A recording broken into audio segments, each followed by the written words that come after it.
Selamat pagi anak-anak, bagaimana kabar kalian pagi hari ini? Sehat selalu ya, dan tetap semangat dalam mengikuti pembelajaran. Hari ini kita sudah memasuki tema 3, yaitu peduli terhadap makhluk hidup. Subtema 1, pembelajaran 1 dan 2. Kita lihat ya penjelasannya. Salah satu ciri makhluk hidup adalah memerlukan makanan.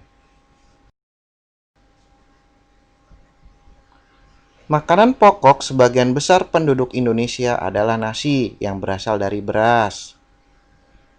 Nasi diolah dari gabah. Gabah berasal dari tanaman padi.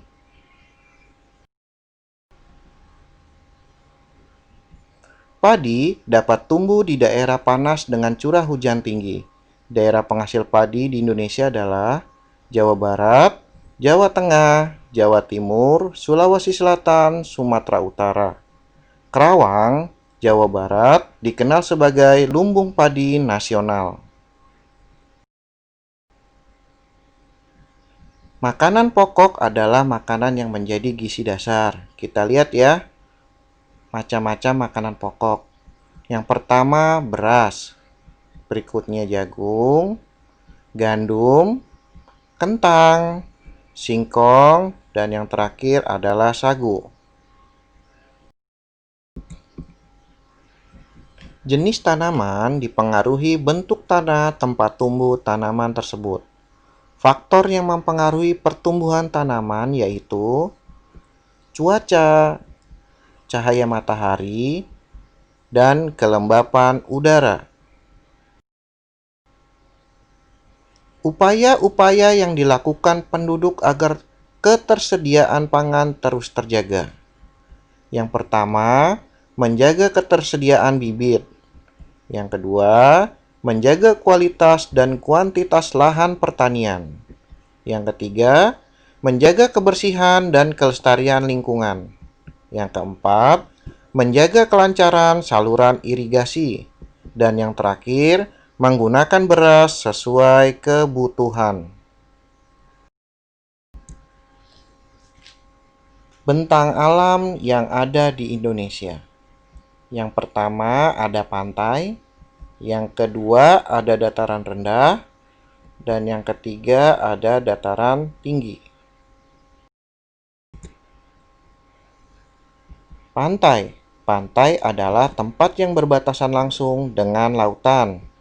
Pantai dimanfaatkan untuk tambak garam, perkebunan kelapa, objek wisata, pengembangan kerajinan khas pantai. Tanaman yang dapat dibudidayakan di daerah pantai yaitu kelapa dan bakau. Mata pencaharian penduduk sekitar pantai biasanya adalah nelayan, petani garam, dan di sektor pariwisata, contohnya penjual aksesoris, pemandu wisata, dan jasa penginapan. Dataran rendah. Dataran rendah adalah permukaan bumi yang memiliki ketinggian sekitar 200 meter dari atas permukaan laut. Contoh tanaman dan buah-buahan yang dapat tumbuh di dataran rendah yaitu bayam, kangkung, kacang panjang, mangga, rambutan, dan jambu. Mata pencaharian penduduk yang berada di dataran rendah yaitu petani, peternak, dan karyawan. Dataran tinggi.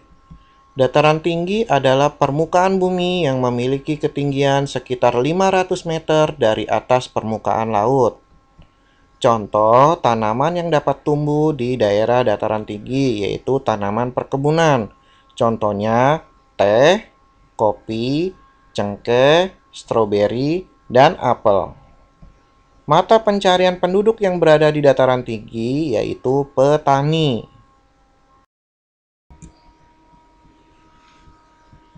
Ciri-ciri pantai yaitu berdekatan dengan laut, terdapat hamparan pasir atau karang. Sumber daya alam yang dapat kita temui di pantai yaitu ikan, rumput laut, dan garam laut. Manfaat dari pantai yaitu untuk tempat wisata dan tempat mencari ikan.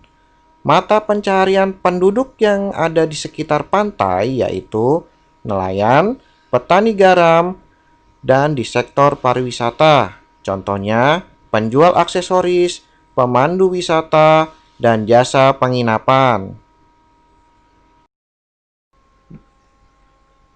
Berikutnya, ciri-ciri dataran rendah, yaitu permukaan tanah yang cenderung datar, banyak gedung atau pabrik yang dibangun, memiliki ketinggian di atas 200 meter dari atas permukaan laut. Sumber daya alam yang dapat kita temui di dataran rendah yaitu tanaman padi, jagung, kedelai. Manfaat dari dataran rendah yaitu untuk menanam tanaman pertanian. Sedangkan mata pencarian penduduk di daerah dataran rendah yaitu petani, peternak, dan karyawan.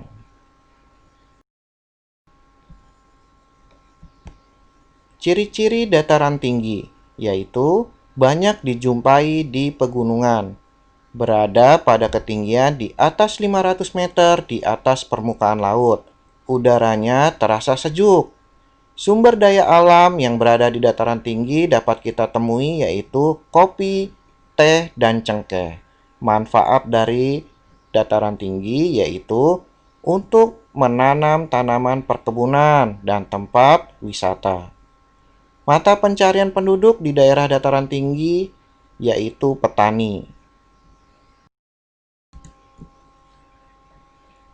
Hak dan kewajiban kita terhadap tumbuhan. Kita lihat ya, hak kita terhadap tumbuhan. Yang pertama, menikmati segarnya lingkungan hidup, karena di sini tumbuhan mengeluarkan oksigen. Yang kedua, mendapatkan protein yang didapatkan dari tumbuhan. Yang ketiga, menikmati hasil dari tumbuhan. Apa saja coba hasil dari tumbuhan? Contohnya bisa sayuran dan buah-buahan.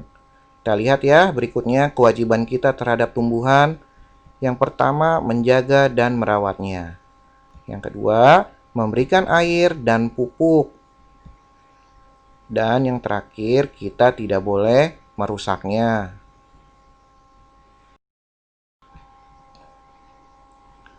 Untuk mendapatkan nasi, banyak proses yang dilalui. Kita lihat ya prosesnya bersama-sama.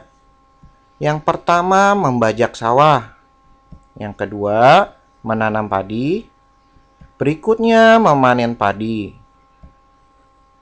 Menjemur gabah, menggiling gabah, dan yang terakhir, mencuci dan memasak beras.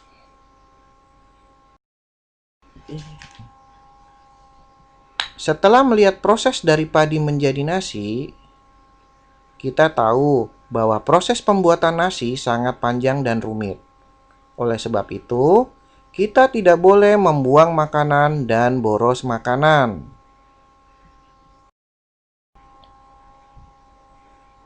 Membuang makanan adalah sikap pemborosan, pencemaran lingkungan, serta tidak ada wujudnya empati kepada orang-orang yang kekurangan. Sekian dulu ya pembelajaran dari Mister. Sampai jumpa lagi di pembelajaran berikutnya. Terima kasih.